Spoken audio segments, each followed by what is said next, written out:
New Thought Media Network. We are a global broadcast network of positive music, media, and entertainment, inspiring humanity's evolution along the journey of enlightenment and creating a world of love, peace, empowerment, and prosperity for all. New Thought Media Network. Positively inspiring.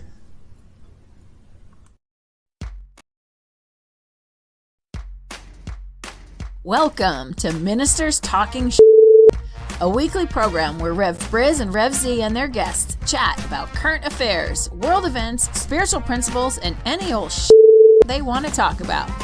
Based on the New Thought philosophy and ancient wisdoms, Ministers Talking shares a visionary perspective of the evolving spiral called spiritual living. Join us each week as we explore the emerging paradigm of life on planet Earth and beyond.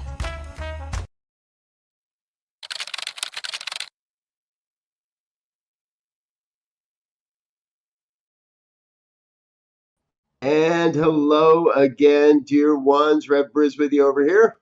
Rev Z right here. And this is Ministers Talking Chit. Happens every Friday morning, 7 a.m. on the Mountain Time Zone. However, I'm on the Central Time Zone today. Let's just say Chicago. Z,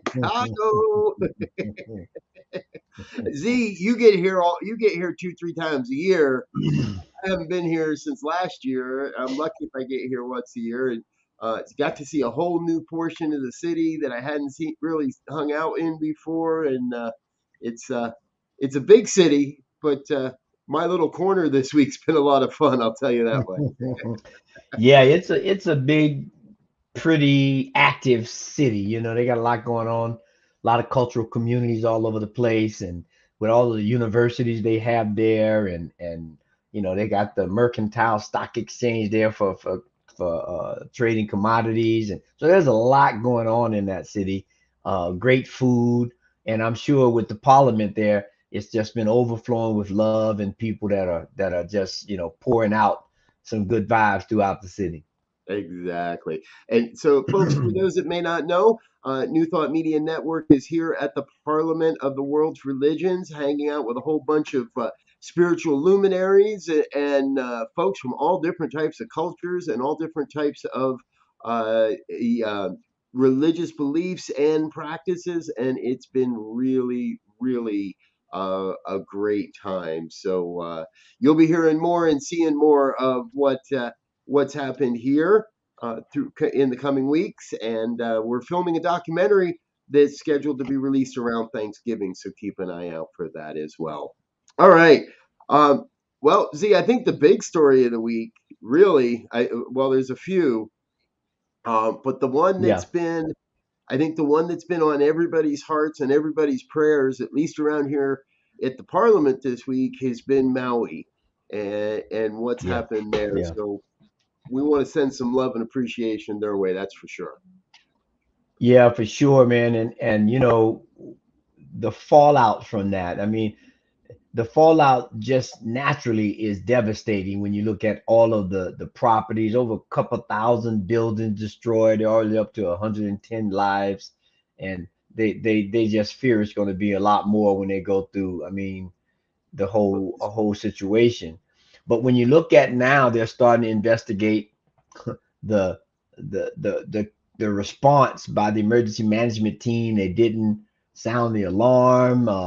The manager just resigned after he made a statement defending why they didn't set the sirens. I mean, it's a tragedy in all events, all cases, all whatever. It's a tragedy, and we send prayers, and if you can send a couple of dollars, send a couple of dollars.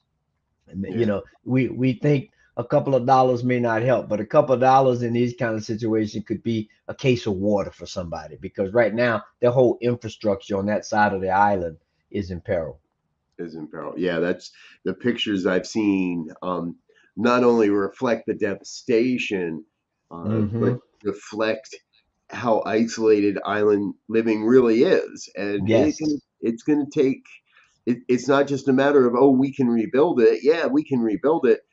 but it's going to take a lot of time to get the supplies and the resources necessary to rebuild to an island that's in the middle of the ocean. And yeah, and a lot of money, right? Because Yeah. um, everything has to be imported in. That um, their main product is tourism, right? So they grow it. They got pineapples and they got stuff that's native to islands, but that's not going to sustain the economy. And so everything, has to come in. Yep. Well, and so there is some good news in all of it, folks. My understanding is their Bodhi tree, as they call it, Mm, there in Lahaina, very famous tree, has been cultivated by the islanders for over 150 years, was scarred but not mortally yay, wounded. yay, yay, yay. So Sign I've of never hope. exactly. So um, it's interesting when a hurricane hits Florida. The hotels always say, "Hey, we'll be fine. Come on down anyway. It only lasts for a day and it's gone. You can come back and you can we'll make sure everything's good and we need your tourist dollars. Please come back." Yeah. This there's nothing there to come back to, so there's no way to just say, "Hey, yeah, we'll still go on our vacation or we'll go anyway." And there's nowhere to be. And the one of the sad things, I mean, it's sad enough that this whole event happened, and I guess this is a sad, ironic kind of thing where I've seen a couple of stories where there were some people who were on other parts of the island who were supposed to have dinner in a restaurant or something over there, and they're complaining about it, and the restaurant is burnt down, and they're complaining they can't go or why we're late. I mean, the privilege that some people have in you know, it's like, are you kidding me? People are struggling for their lives and have lost their lives, and you worry about a freaking dinner reservation? You know, Yeah, and and one of the good things is, we're seeing because they've been complaining about the support and everything, but the people, the heart of the people are there to support, giving, whatever they can, water, clearing spaces, looking for people, trying to salvage whatever might be salvageable. And it's ironic, I'll say it that way, that we have to wait till a tragedy happen for that side of us to come out. yeah, yep. I mean, it's great, but it would be even better if we could just do that every day. Even if you didn't do it every day, do it every other day. Heck, I'll go with every other day for now. Yep. One of the themes that I've heard here at the Parliament this week, and I've heard it in a number of different sessions, and I hear this more and more from people of color, but they're saying, and these folks are asking, if you have privilege, use that privilege Mm, towards equity, mm-hmm, mm-hmm, towards justice. And mm-hmm. somebody complaining about missing not getting a dinner reservation. Yeah, what is that even privilege? That might just be, It could be narcissism. stupidity. Yeah. Yeah, but let's use that. Take that $100 or four. However big your party was. Take what you think your bill would have been and donate that to the family that owns that restaurant Mm-hmm, that burned down. Use mm-hmm. your privilege towards something good. Yeah. Use your privilege to stand up when you see an injustice. And um, there's an old thing, and I hear it more and more. If you see something, say something, right? Mm-hmm, mm-hmm. And for the most part, I hear that phrase used like in schools Mm-hmm. or in places where we're talking about criminality Yeah. or potential danger.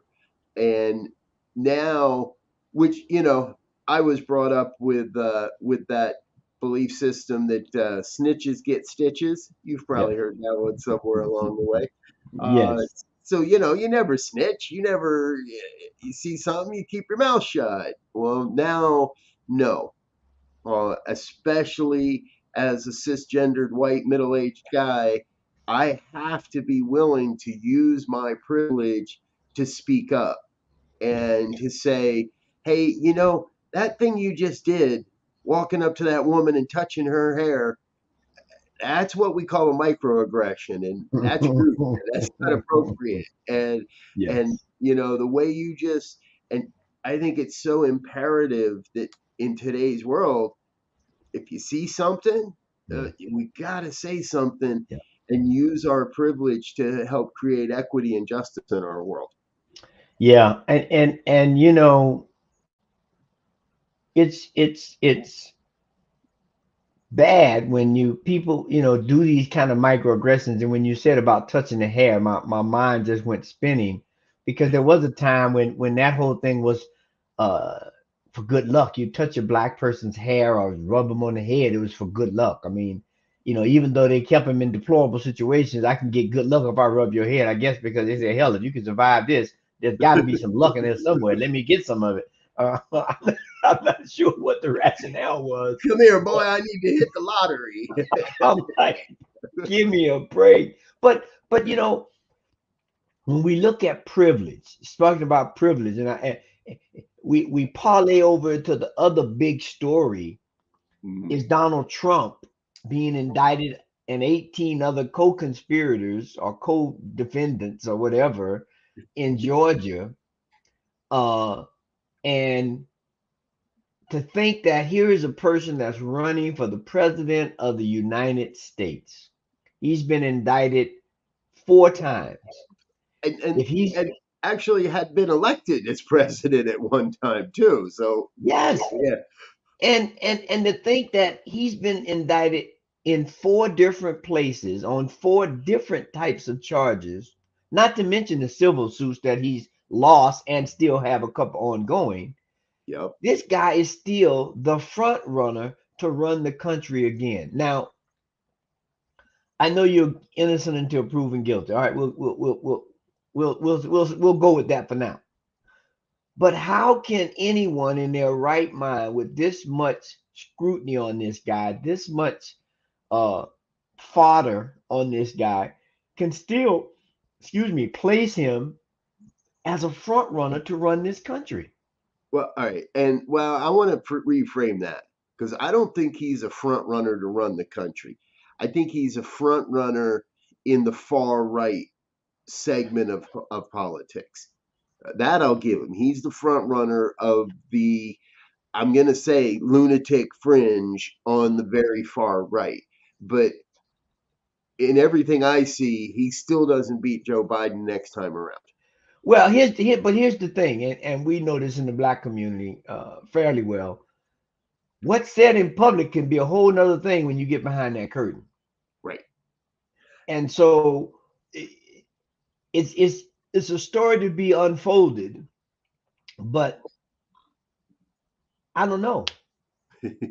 I was in another session this week, and one of the black panelists was sharing a story, and what she said is, you know, every black person in this room understands that when you turn on the news and you hear about a major crime, the first thing every black person thinks is, oh, please don't let him be black.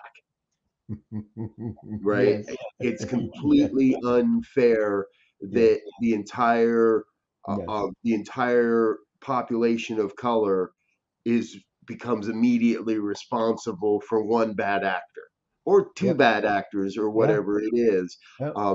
And someone else shared in that same panel that, well, you know, there's a major crime going on, and don't worry, none of them are black. Yeah. We got 19 we got 19 way too old white guys that are finally going to be, I trust, going to be held accountable for for well, attempting to overthrow the government. You know, and I think, you know, like Rudy Giuliani is a part of that crew, right? He's Yep. 79 years old. I remember in New York when he was the darling of the country, when he was supposedly cleaning up Harlem and New York um, Yep. from the crack epidemic. and they started all of the stop and frisk and I mean, you know, and then there was definitely some questions about his policies and motives. All right, but there was some good stuff there. But he descended from being a decent kind of guy to a crazy guy, Right. and it's like, I just remember that one image of him with the dye running down his head, and he's looking completely insane. And these Yep. are the guys that we had running and advising the leadership of this country, that is just unforgivable. Yep. Well, and Unforgivable. folks, we do like to remind everybody here on New Thought Media Network, we are a 501c3 religious organization, which means we're not going to tell you who to vote for or how to vote. We're going to remind you to vote. And I will say, I got to spend some time here this week with presidential candidate Marianne Williamson. And when she ran last time around, when she ran for 2020, I was a big supporter, and I still am, because there are voices for justice. There are voices for equity. Now, whether you believe Marianne has a chance or not, whether you believe she's just there to disrupt or not, and I don't believe she's here to just disrupt. I think she's here to and working to change the conversation away from these old style, these old white guys who think that because they're white, they can run they know best. Yeah. And I can't imagine how many people of color were traumatized, wrongly accused, wrongly the whole stop and frisk thing. And we now have data as well to back that up. I've seen studies where that was used against people of color. It was a tool of oppression, because it wouldn't stop white guys wearing a suit and frisk them for cocaine, but they'd stop every black guy they could and frisk them trying to find a little bit of marijuana or trying to find a little bit of whatever. And it's I have to be in that place of trust that the public dialogue and that America won't make the same mistake that we made in 2016. Yeah. I mean, and now on top of all of that, kindling for the fire, he made some kind of statement yesterday, and I haven't fully gone down the path. I've read a little bit of one article where he's made a statement, and he's calling uh, the prosecutor in Atlanta and some of the grand jury members, which, from what I understand, by law, they published the grand juror's name, and there are several black individuals there. Now they're being targeted, and he's called them riggers, Riggers, and you go figure. But he's throwing these kind of terms around, which is clearly uh, a play on words, right? And people are jumping on that bandwagon as well. Right. I think, what was it? Politics is the opiate of the masses. Yeah. Yes. There's a lot of people that are way addicted to this, let's call it a fentanyl fueled opiate that is MAGA, that is the far right. And I want to do a couple of quick shout outs, because our friend Linda's with us as just about every Friday. And it's this last comment. I'm so glad you all are in Chicago are standing in love and inclusion. Yeah. And yes, that is a beautiful part of it. Jesse Jackson was here last night. I didn't get a chance to see him but there is a growing sense that we can change the world. And I saw a stat in one of these things. I want to track it down a little longer, but it only takes about 900 people to influence almost 10,000 people. Right. So one person will have influence to a certain degree. You put 5 people all together, they have a little bit greater of an influence. But when you get down to it, it only takes about 900 people to influence about 10,000. Well, we got almost 10,000 people here in Chicago this week. We're not all speaking the same language, but we are all loving, and we are all speaking the same message of love and oneness and unity and justice and equity. And yes, Wayne, to critical mass and beyond. We are creating a critical mass of positivity, of belief, of understanding that I believe can override the opiate fueled far right. Yeah. And as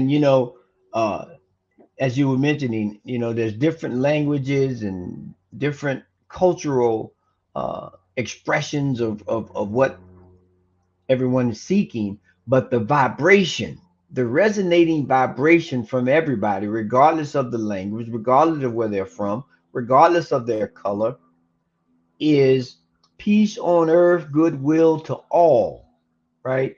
And we know that the vibratory resonation of that going out from Chicago, it'd be great to see some of the, they have these photos where you can see the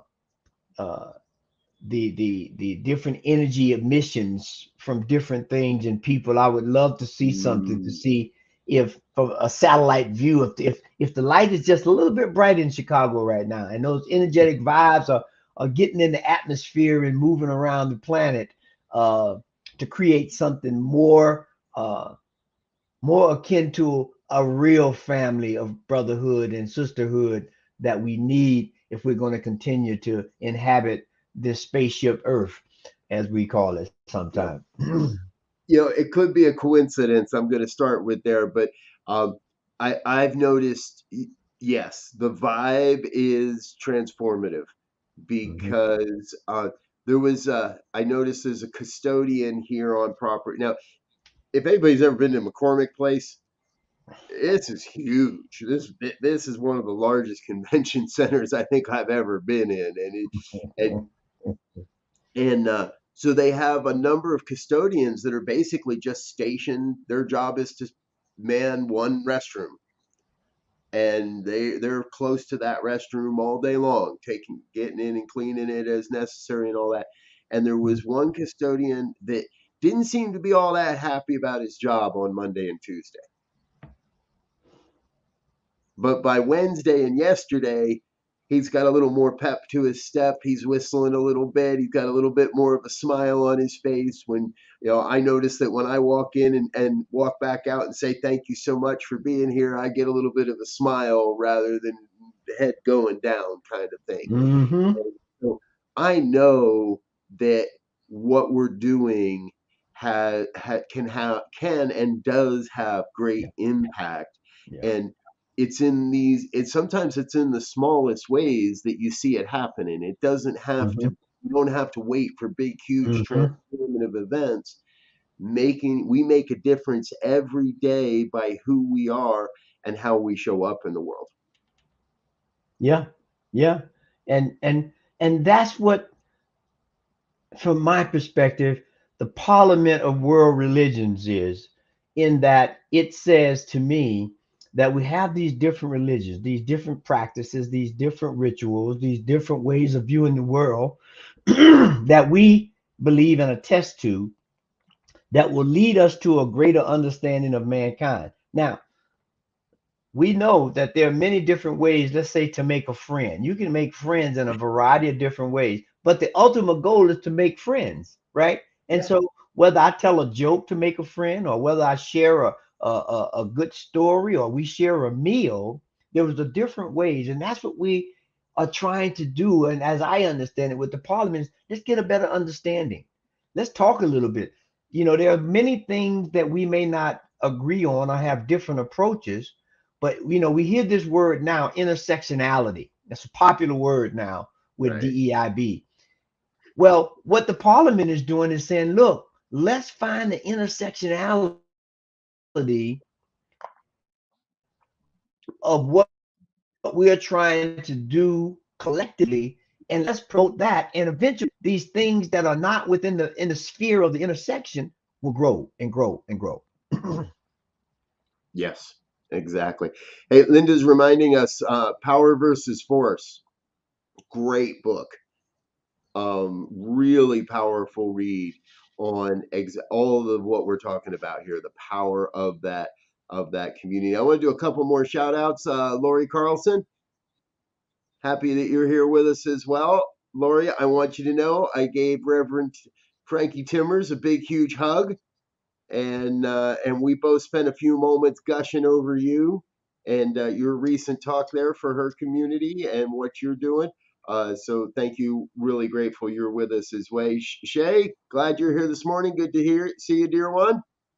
Thankful you're a part of what we're doing here on the network as well. So, um, Z, oftentimes on this program, it's easy to seem like we're just, bitching about the government, as it were, and, Right, and, right. and all these things. But ultimately, folks, what we believe is we can't hide our heads in the sand. We have to be able to look at the injustices and the inequities and the microaggressions and all the various things that people do to each other in order to be able to be that advocate that stands up and says, "Hey, that's not right. Mm-hmm. That's Mm-hmm. not how we do it. Yeah. We got to look at this a little different." So it is, it's unique. You get here and you surround yourself by 8,000 people that are into love and positivity, and not just gushy love, right? It's not that. Right. Oh well, you just hurt my friend, so I love you. I'm going to love you anyway. It's a real sense of our love can transform the world, and in that we have to identify the people that are using this philosophy, using the power, presence, and intelligence towards nefarious ends, Yeah. towards Yeah. in ways and means that hurt Yes. people, Yes. rather than, and by identifying them, then we are open to the solution, then we are open to the greater perspective of how it can work. You know, it's interesting that you bring that up, because I spoke with the business group yesterday about how do we spiritualize our businesses, how do we bring more spirit into business, and this can apply to anything.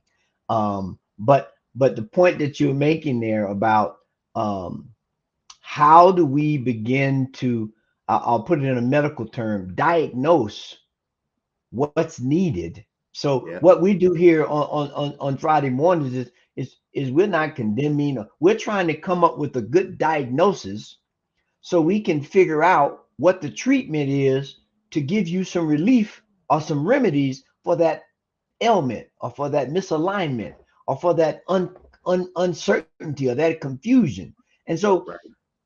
if you go to the doctor and you can't give him any symptoms, or he can't make a diagnosis, if he can't make a diagnosis, he may give you the wrong medicine or the wrong prescription or the wrong exercise, and now Yep. you're in worse shape than you were before. So what we're doing here on Friday mornings is trying to uplift people's consciousness and awareness to what's going on around us.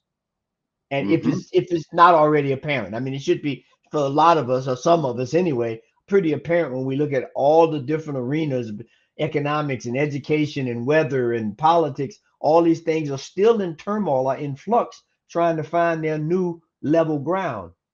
And we have an appointment, and we have an opportunity, and we have a responsibility right now to help influence that and move it in a direction that's creates a world that works for all plants, animals, rocks, trees, people, birds, everything, because it's one integrated system.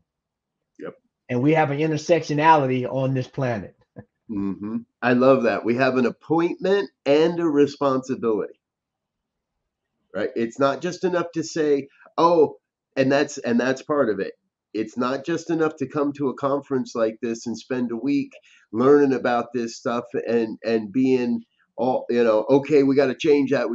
And then you go back to your home and you do the same old shit you've been doing. We have to be willing to take those steps and move forward with what we learn in order to create this a world that works for all. Yeah. Morning, Raymond. There's our brother Raymond. Glad you're with us, sir. Yes, yes. Grateful for you to be here. I And will. go ahead. No, go ahead. No, I was just going to say, it's so good to see the faces of people popping in and sharing this time with us, because we know in the African American community and African community, there's this idea of each one teach one. So we know for all the people that are here, if there's only one thing that's said, only one idea that's postulated, only one action item that gets put in place, we know it has an effect, and we know it begins to spread. And so when that can happen, we are moving in a direction of our dreams, and that is a place where we can all be happy, satisfied, and move forward in this world.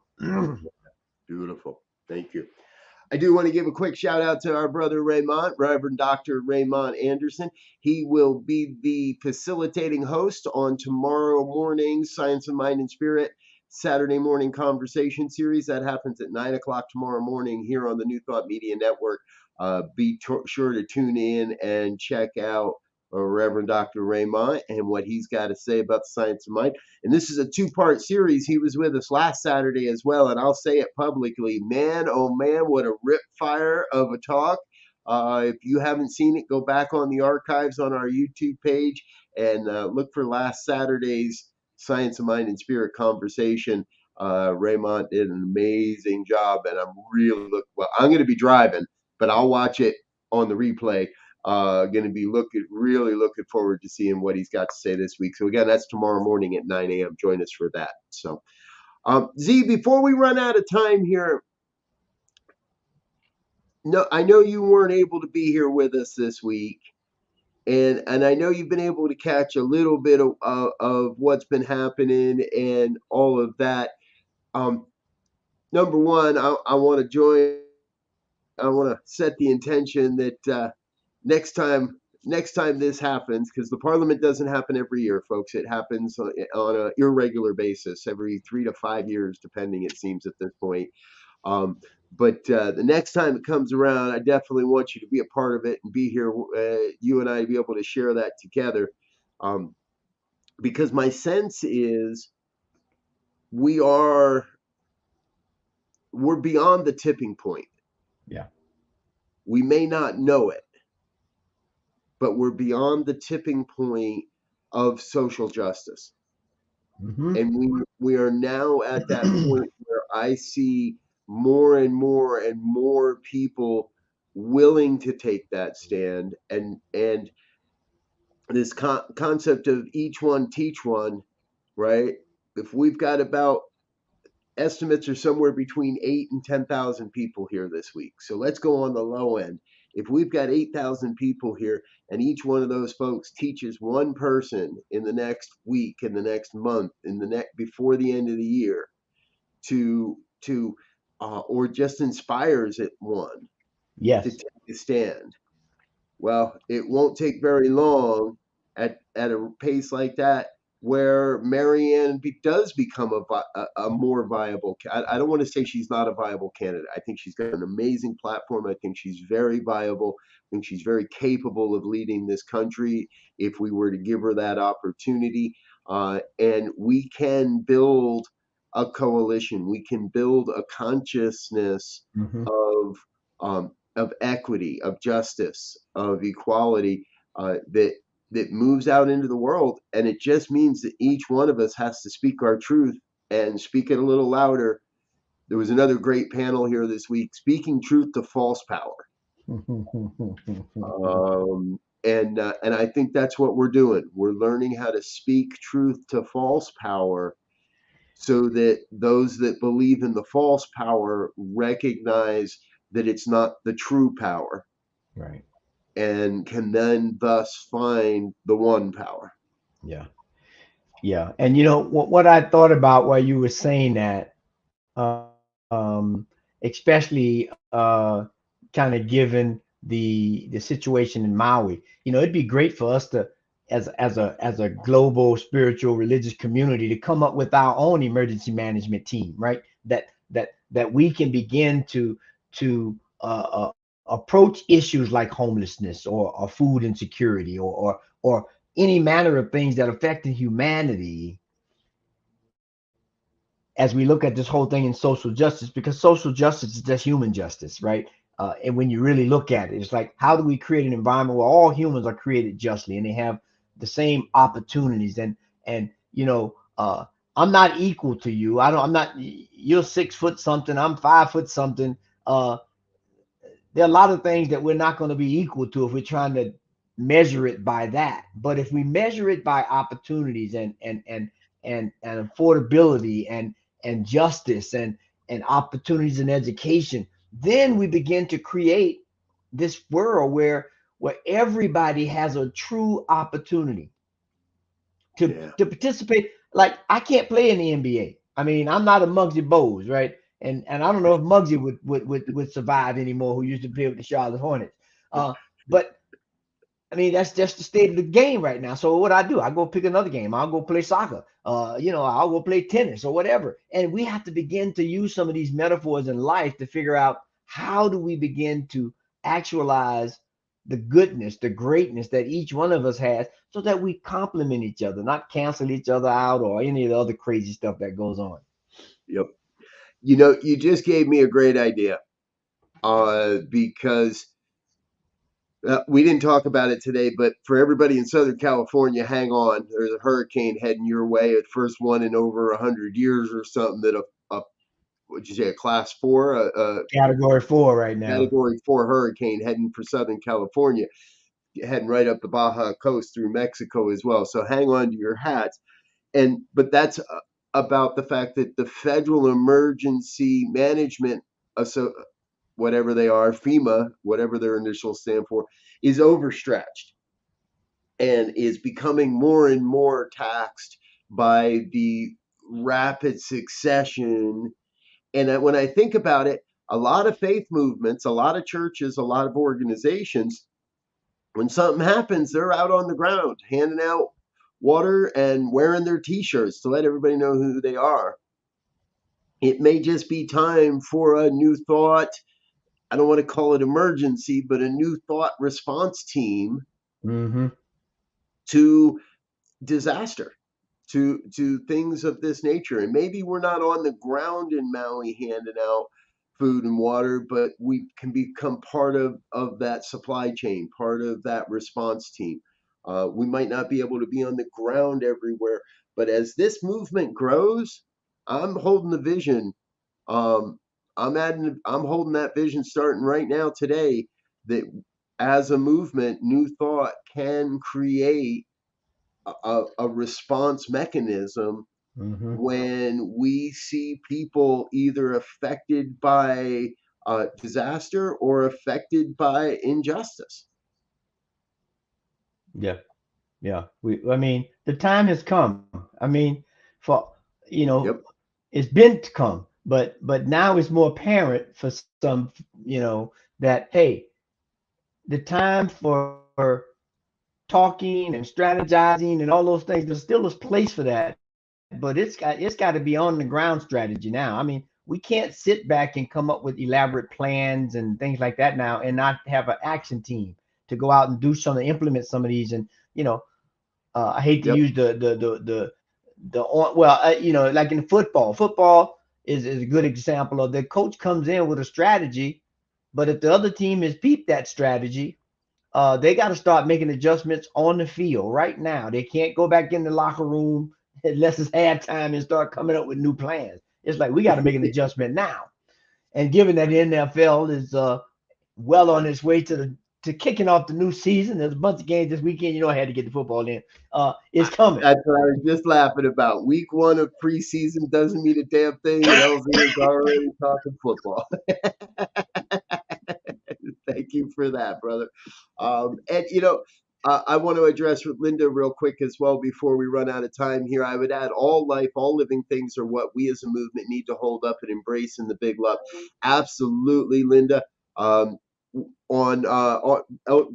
and I have another show on Tuesdays called New Thought Today, and in just a handful of weeks we're going to have a very special guest. Sharif Abdullah is going to be with us, and Sharif is the man that coined the phrase "a world that works for all." And what he has shared with us in previous conversations is that he left off the word life, but it's implied. A world that works for all life, not just a world that works for everybody. That's a stepping stone, but a world that works for all life, and that's an important part about what we're doing. So stay tuned to the New Thought Media Network. We're going to be sharing that interview is going to be coming up. I don't have my schedule in front of me. Maybe I can find it real quick here. But Sharif is going to be with us in just a few weeks. Where is it here? September 12th. There it is. September 12th. Look for that interview with Sharif Abdullah. We'll be talking a lot more about a world that works for all life. I'm excited. I can't wait. Exactly. Can't wait. And now we do have to get out of here, folks, and make room for the rest of the programming. Stay tuned here. It's going to be a big Friday on New Thought Media Network. Sekou Writes with Be Your Own Hero is up next. Morning prayers at 8:15. 8:30 is Rev Melissa with the Morning Sip, who has been here at the Parliament as well. 9 o'clock is Emma Moreno, Spanish language programming. 9:30 Spanish prayers. 10 o'clock it's Pip, Practicing Infinite Possibilities with Lindsay Leinbach.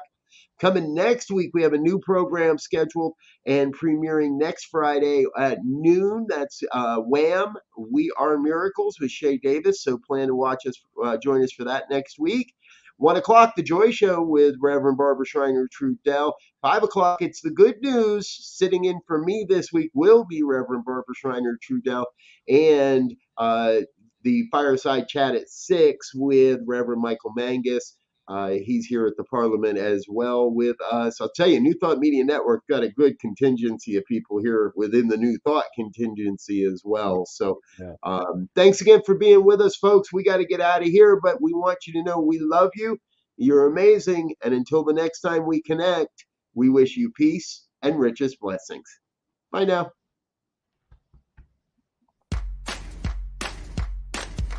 And thanks for listening to this week's episode of Ministers Talking.